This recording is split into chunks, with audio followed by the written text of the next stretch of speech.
Pode o lar ser como o céu, se nele existe amor, com felicidade, paz e as bênçãos do Senhor.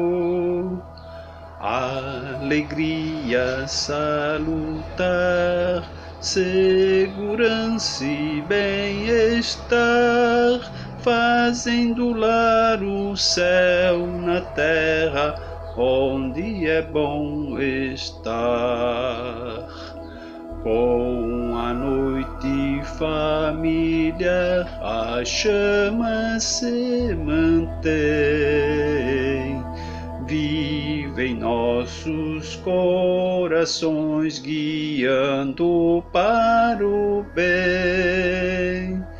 Pais zelosos a ensinar, filhos prontos a escutar, rumo ao doce lar celeste, onde é bom estar. Diariamente em nosso lar, o estudo e a oração vem nutrir o amor de Deus, a mente e o coração.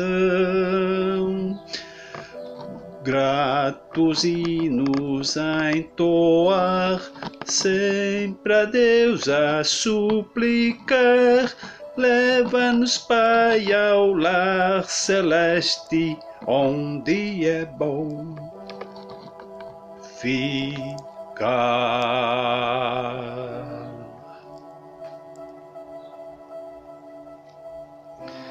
E no 189, pode o lar ser como o céu, brilhante,